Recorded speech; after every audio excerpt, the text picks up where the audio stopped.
தினம் சொல்ல அல்லல்கள் ஒழியும் தினம் தினம் நமோ நமோ சபரிகிரி வாசா நமோ நமோ 18ஆம் வடிவாழ் பெருமா நமோ நமோ ஐங்கரன் சோதரா ஐயப்பா நமோ நமோ பொன்னம்பலத்துறை புண்ணியா நமோ நமோ சுழிபாலிங்க புண்ணியா நமோ நமோ சுழிவாயிரங்களே சுந்தரா நமோ நமோ மகிழ்ச்சியை மாத்தாண்டா மணிகண்டா நமோ நமோ சரணம் சரணம் சபரிகிரி வாசா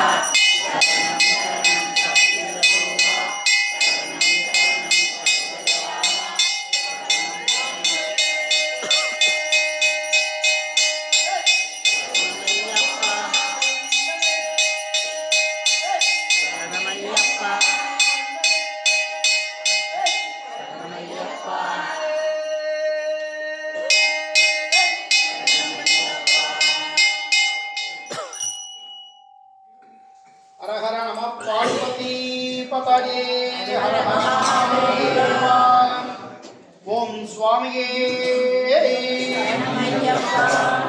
அன்பார்ந்த சுவாமிமார்களே, பக்தர்களே, நமது ஸ்ரீ தர்மசாஸ்தாவின் ஆலயத்தின் மண்டல பூஜை வைபவம் இனிதே ஐயப்பனுடைய திருவருளால் நல்ல விதமாக நடைபெற்று கொண்டிருக்கிறது. அந்த ஐயப்பனின் மண்டல விரத பூஜை காலங்களிலே ஒரு வாரமும் ஐயப்பனுக்கு உரித்தான நம்மளால் இயன்றதுக்கு மீறி அந்த ஐயப்பனுக்கு திருப்தி பண்ணி பார்க்கணுன்ற எண்ண ஓட்டத்தோட இந்த ஆலயத்துல சிறுக சிறுக ஒன்று ஒன்றா சேர்த்து மிகவும் சீரோடும் சிறப்போடும் அந்த ஐயனுக்கு நம்ம சக்திக்கு தகுந்தாற்போல் அவரை திருப்தி செய்து கொண்டிருக்கிறோம். அதிலே ஐயப்பனுக்கு மிகவும் விசேஷமான சங்காபிஷேக வைபவம், அஷ்டோத்திர க்ஷீர கலசாபிஷேகம், 108 பால்குட அபிஷேக வைபவம். ஹரிஹர புத்திரன் அப்படின்னு சொல்றோம். ஹரிஹரன் அப்படின்னாலே மகாவிஷ்ணுவும் சிவபெருமானுக்கும் உரித்தான பிள்ளை. அந்த ஹரிஹர புத்திரனுடைய முக்கிய நிகழ்வுகள்ல மண்டல விரத பூஜை. மண்டல விரத பூஜை காலங்களிலே ஹரி அப்படின்னு சொல்லக்கூடிய மகாவிஷ்ணுவின் கையிலே இருக்கக்கூடியது பாஞ்சஜன்யம் அப்படின்னு சொல்லக்கூடிய சங்கு, வலம்புரி சங்கு. அந்த வலம்புரி சங்கை கொண்டு 108 வலம்புரி சங்கு நம் ஆலயத்துல அஷ்டோத்திர சங்கியம் 108 தடவை அந்த 108 தேவதைகள் அதுல மூல மந்திரங்கள் மூலியமாக பூஜைகளை செய்வித்து அந்த தர்மசாஸ்தாவிற்கு உரித்தான பரிவார தேவதைகளுடன் கூடிய அனைத்து தெய்வங்களுக்கும் அன்றைய தினம் திருப்தி செய்விக்கப்படும். யக்ஷராட்சச கருட கந்தர்வ கிண்ணர கிம்புருஷ பூத பிரேத பிசாசகன்னு எல்லா விதமான தெய்வங்களுமே, அதை தவிர தெய்வங்களுக்கு மீறி நல்ல சக்தி தீய சக்தி அப்படின்னு இருக்கும். அந்த தீய சக்தியே இந்த நல்ல விதமான இடர்பாடுகள் நடைபெறாம அந்த ஐயனுக்கு பூஜையான வைபவம் நல்ல விதமாக நடக்கணும்ன்றதுனால இந்த இந்திராதி தேவதைகள் புடை சூழ அவர் இருக்கார். ஏற்கனவே சொல்லியிருக்கோம், அவர் தபஸ்வி, மகா தபஸ்வி சிவபெருமான். அந்த தவ புதல்வனுடைய குழந்தை இந்த ஹரிஹர புத்திர ஐயப்பன். இப்ப சதா தியான ஹராய நமஹான்ற கோலத்துல இருக்கார்.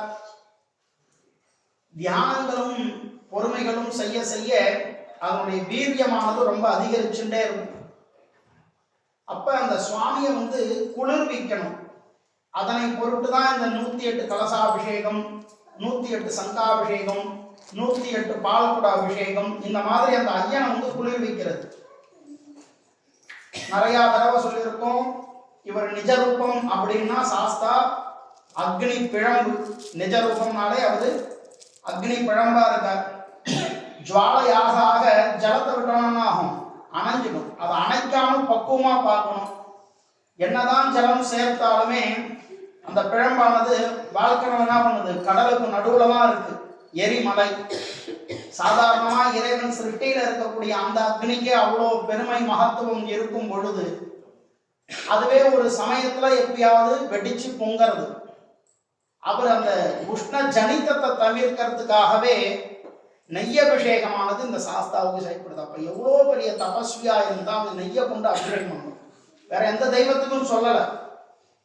நம்ம யாத்திரைக்கு போகும்பொழுது நெய்யை கொண்டு போய் யாருக்கு சேர்க்கிறோம்? ஐயப்பனுக்கு தான் சேர்க்கிறோம். அப்ப அந்த தெய்வ திருமேனி எந்த அளவுக்கு உஷ்ணமா இருக்கணும். எல்லாரும் நீங்க இப்ப இன்னைக்கு யூடியூப் எல்லாம் பாக்குறீங்க, திருப்பதியில இருக்கிற வெங்கடாஜலபதி இத்தனை டிகிரி உஷ்ணத்தோட இருக்காருன்னு. இவர் உஷ்ணத்தை கணிக்கவே முடியல. இதுதான் சத்தியமான உண்மை. சபரி பீடத்துல அவ்வளோ குளிர் பிரதேசம், 7 மலைகளை தாண்டி உட்கார்ந்து இருக்கார். நடு மையத்துல அதுவும் உட்கார்ந்து இருக்கார் பீடத்துல. எவ்வளோ ஒரு உஷ்ணமா இருக்கும். அது சாட்சி பிழம்பாதான் அங்க எடுத்துன்னு போகக்கூடிய தேங்காவும் எந்த அளவு தகதகன்னு எரியுது. போயிருக்கிறவாளுக்கு தெரியும். அங்க எடுத்துன்னு போன நெய் கொப்பரையை ஃபுல்லா ஜுவாலையாக்கி இருக்கும். அந்த ஜனிதத்துல இருக்காராம் சுவாமி.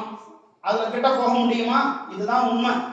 இத குருசாமி என்ன சொல்றார், யாத்திரை போறவா குருசாமியினுடைய விஷயங்களை நீங்க கேட்டீங்கன்னா தான் சுவாமி சொல்லுவார்.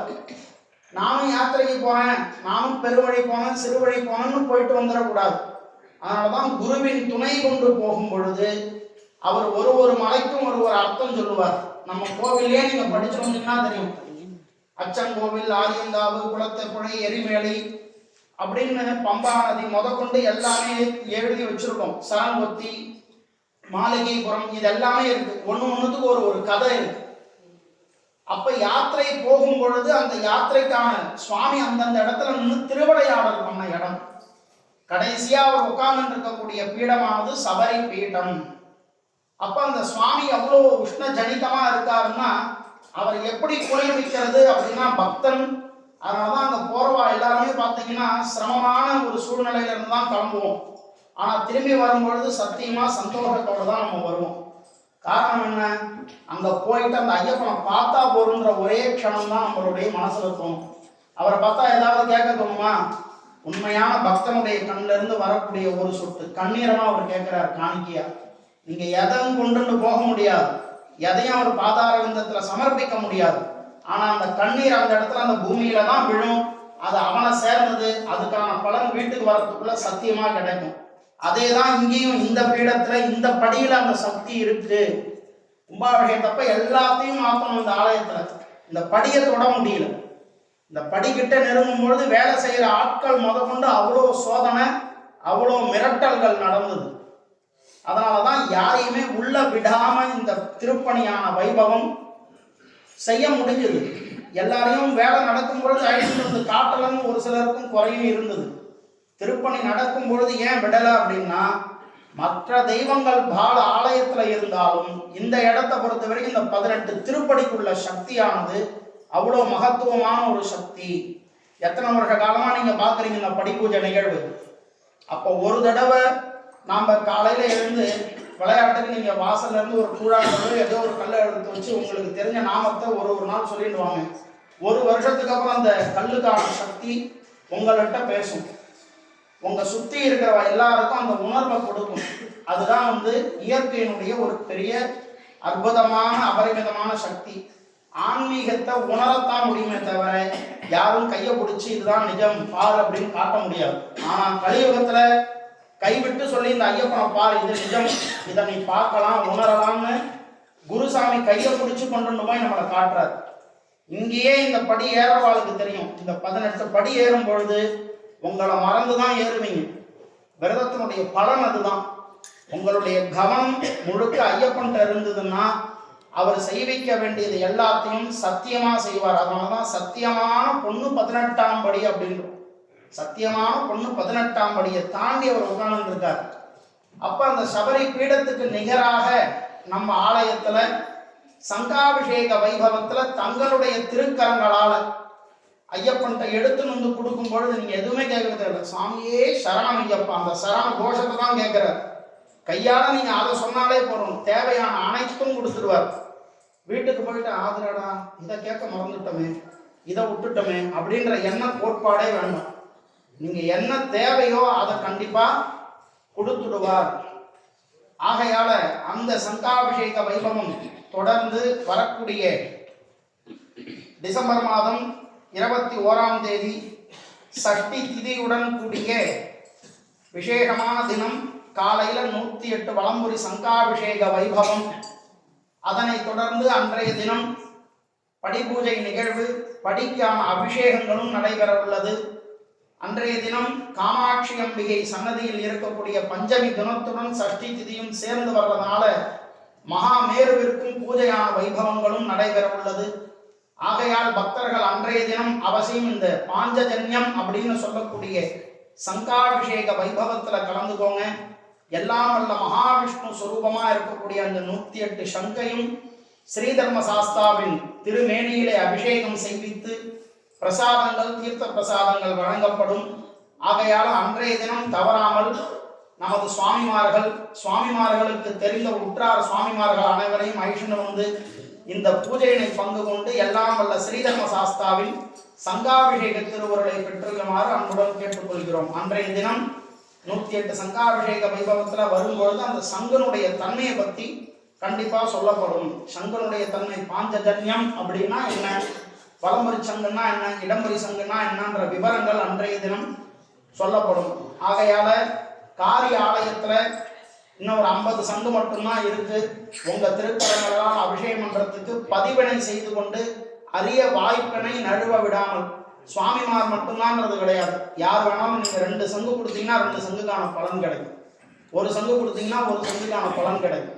தம்பதியா வந்தீங்கன்னா ரொம்ப நல்லது. ஆகையால் அன்றைய தினம் தேவைக்கு முன்பதிவை முன்கூட்டியே செஞ்சுக்கணும். அதுக்கு அடுத்தபடியாக கன்னிசாமி பூஜை 25ஆம் தேதி டிசம்பர் மாதம் 25ஆம் தேதி மாலை கன்னிசாமி பூஜை பேட்டை துள்ளல் வைபவம்.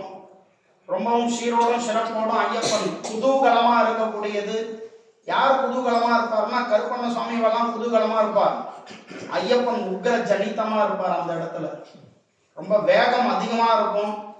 ஆகையால பக்தர்கள் அனைவரும் பொறுமை காத்து அன்றைய தினம் சுவாமிமார்கள் அனைவரும் ஒன்றிணைந்து, இது கிட்டத்தட்ட வெளியில போய் உள்ள வர்ற யாத்திரைன்றதுனால கவனமா இருக்கணும். கவனத்தோட ஐயப்பனுடைய சிந்தனையிலே இருந்தோம்னா இந்த வேகமா ஆடுறது கொள்றதெல்லாம் கொஞ்சம் குறையும். வேகமா ஆடும் பொழுது அதை பண்ணிட்டோம் இதை பண்ணிட்டோம், இன்னைக்கு முகநூல்ல பலவிதமான வதந்திகளும் சமூகத்திற்கு தேவையில்லாத ஒரு சில விஷயங்களும் வேகமா பரவின்னு இருக்கு. நம்ம ஐயப்பன் கோயிலை பொறுத்த வரைக்கும் எத்தனை விவரங்கள் போனாலுமே காரணத்தோட காரியத்தோட ரொம்ப தெளிவா செய்யறோம். அதை பத்தி நம்மளுக்கு யோசனைகள் தேவையில்லை. ஆனா நம்மளுக்கும் எந்த ஒரு இழுக்கும் தனிப்பட்ட முறையில மற்ற சுவாமியினுடைய வேகத்தையும் வீரியத்தையும் இது பண்றதுக்காக ஒரு சிலர் இந்த மாதிரி நடக்கிறது. அதை தவிர்த்து மனசுல ஐயப்பனை நிறுத்தணும்னா அந்த விஷயங்கள்ல பேட்டை துள்ளல் வைபவம் சீரும் சிறப்புமா நடைபெறும். அதனைத் தொடர்ந்து அன்று மறுநாள் 26 முடிந்து 29ஆம் தேதி அன்று 108 சங்காம் பால்குடா அபிஷேகம். இந்த பால்குடா அபிஷேகம்ன்றது க்ஷீரசாகரம், மகாவிஷ்ணுவனுடைய தன்மை மகாலட்சுமி. க்ஷீரசாகரம்னா பார்க்கடல்ல பெருமாள் படுத்திருக்கார். அப்ப அந்த பால் அபிஷேகம் செய்யும் பொழுது சர்வ பாப விநாசம், எல்லா விதமான பாபங்களும் அன்னைக்கு தீர்றது. அதுக்கும் நீங்க முன்பதிவு செஞ்சுக்கணும். பால்குடா அபிஷேகத்துல செய்யும் பொழுது என்ன தீர்றது, பாபங்கள் நீங்கிறது. நீங்க உங்க கையாலே எடுத்து சுவாமியே சரணமையப்பான்னு சொல்லி கொடுங்க. அந்த க்ஷீராபிஷேகத்தினுடைய பலனையும் அன்றைய தினம் கூறப்படும். ஆகையால் அதனை தொடர்ந்து இருமுடி வைபவம் முடிந்து யாத்திரைக்கு வரக்கூடிய சுவாமிமார்கள் அடுத்த வாரத்தோட பதிவுகள் நிறுத்தப்படுறது. ஏன்னா அந்த இடத்துல கேன்சர்ன்ற ஒரு நிராகரிப்பு இல்லாம புக்கிங் ஆன எல்லா சுவாமிமாரும் முன்னே இருக்கா. இந்திய தேசத்துல தமிழகத்திலையும் கேரளாவிலையும் இப்ப இயற்கை சீற்றம் எல்லாருமே பார்த்துருக்கீங்க. அதை கருதி அதுக்கு தகுந்தா போல் யாத்திரையை காலம் கம்மியா இருக்கிறதுனால தயார் செஞ்சு பக்குவமா ஆயிரம் எல்லாரையும் ஆயிரம் வர பொறுப்பு இருக்கிறதுன்றதுனால முன்கூட்டியே பதிவினை செய்து கொள்ளணும். 7ஆம் தேதி இருமுடி வைபவம் சென்னையில் போரூர் கஷேத்திரத்திலிருந்து காலையில கணபதி ஹோமம், சாஸ்தாவிற்கு அபிஷேகம், பூஜைகள் எல்லாம் செய்வித்து அன்றைய தினம் யாத்திரை துவங்க உள்ளது. அங்கிருந்து 2 பிரிவுகளாக எரிமேலியிலிருந்து பெருவழி செல்லக்கூடிய சுவாமிமார்கள் சிறுவழி பம்பா நதி போய் சன்னிதானம் போகக்கூடிய சுவாமிமார்கள்னு 2 பிரிவா பிரித்து தரிசனம் செய்திருக்கிறோம். அந்த யாத்திரையில பங்கு கொள்ளக்கூடிய சுவாமிமார்கள் தங்களுக்கு தெரிந்து தனியா போயிட்டு வர்ற சுவாமிமார்கள் சிரமம் இல்லாம அணுகிறதுக்கும் நம்ம காரியாலயத்துல வந்து அணுகி பதிவினை செய்து கொண்டு எல்லாம் வல்ல ஸ்ரீதர்ம சாஸ்தாவின் திருவுருளை பெற்றியுமாறு அன்புடன் கேட்டுக்கொள்கிறோம். முக்கிய குறிப்பாக இருமுடி வைபவத்தினையும் பதிவு செய்து கொள்ளணும்னு சொல்லுகிறோம். இருமுடி வைபவத்திற்கு தேவையான வஸ்துக்களையும் இங்கே தயார் பண்ணி ஆகணும். இருமுடிக்கு தேவையான பதிவனையும் செய்து கொண்டு நெய் தேங்காய் பிரார்த்தனை நெய் தேங்காய் கொடுக்கக்கூடிய அன்பர்களும் ஏற்கனவே சத்தனார் முன்ன சொன்னதுதான். இருமுடி கட்டினாலும் கட்டளைனாலும் உங்களுடைய பிரார்த்தனையானதை செய்வித்து ஐயனுக்கு நெய் அபிஷேகம் செய்விக்கும் போது அவர் குளிர்விக்கிறார். ஆகையால பிரார்த்தனைக்கான நெய் தேங்காயை கொடுக்கக்கூடிய விருப்பமுள்ள சுவாமிமார்கள் பக்தர்கள் அந்த நெய் தேங்காய்க்கான பதிவனையும் முன்கூட்டியே செய்து கொள்ளுமாறு கேட்டுக்கொள்கிறோம். அப்பதான் அடுத்தபடியாக அந்த தேங்காயெல்லாம் தகுந்தாற் போல தயார் செய்து ரெடி பண்ணி ஆகணும். ஆகையால சுவாமிமார்கள் எல்லாத்தையும் காரியாலயத்தில் அணுகி முன்பதிவினை செய்து கொண்டு எல்லாம் வல்ல ஸ்ரீதர்ம சாஸ்தாவின் திருவுருளை பற்றியுமாறு அன்புடன் கேட்டுக்கொள்கிறோம். ஓம் சுவாமியே.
विश्वपूतं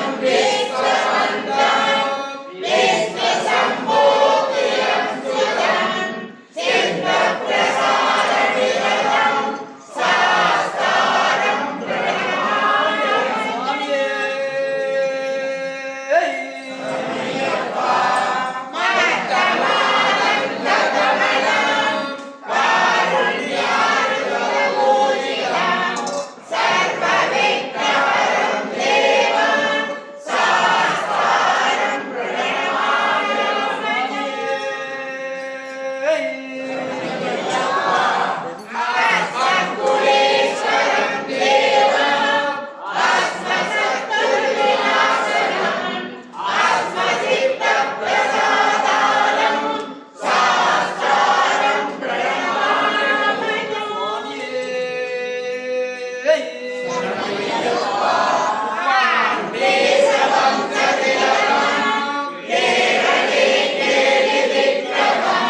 பார்த்து பார்த்து பரவசமானேன் சுவாமி, பார்த்து பார்த்து பரவசமானே. காத்துப்பட்ட கற்பூரம் போலே ஓ பாதம் பார்த்து கரைஞ்சே போனே. சேர்த்து வச்ச வார்த்தைய தொலைச்சேன், நான் பேச்சிருந்தும் தவியாதவிச்சேன். நேத்து வச்ச விரதம் இந்த உடம்பு கரைஞ்சு போச்சு. உன பார்த்து வச்ச பொழுதே என் மனசும் கரைஞ்சு போச்சு.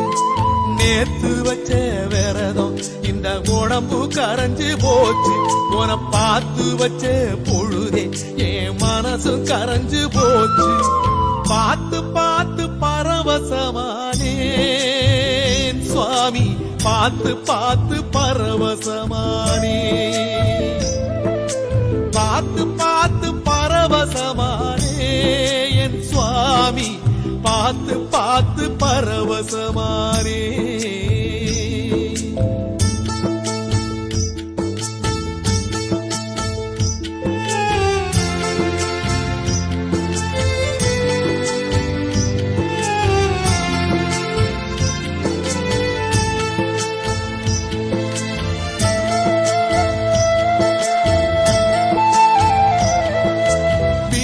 சுவரிலாடும் ஓ படத்தை பார்த்து நாடும் அட ஏங்கி ஏங்கி அழுத என்ன எப்படி ஐயா இழுத்து.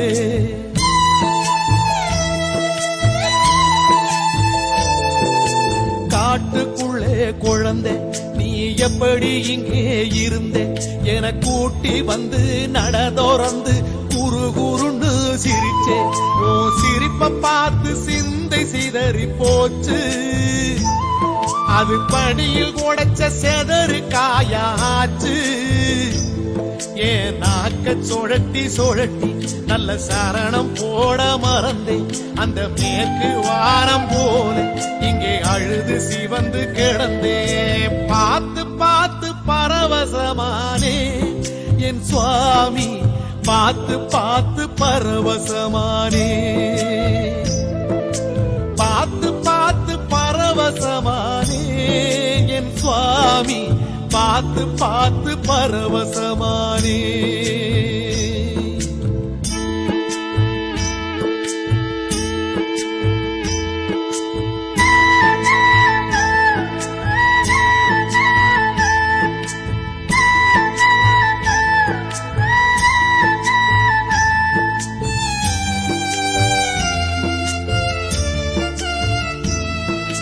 கட்டு சுமந்த பிறகு இந்த கட்ட புனிதமாச்சு. உன கண்டுபிடிச்ச 2 விழிக்கு தரிசனந்தா பரிசு.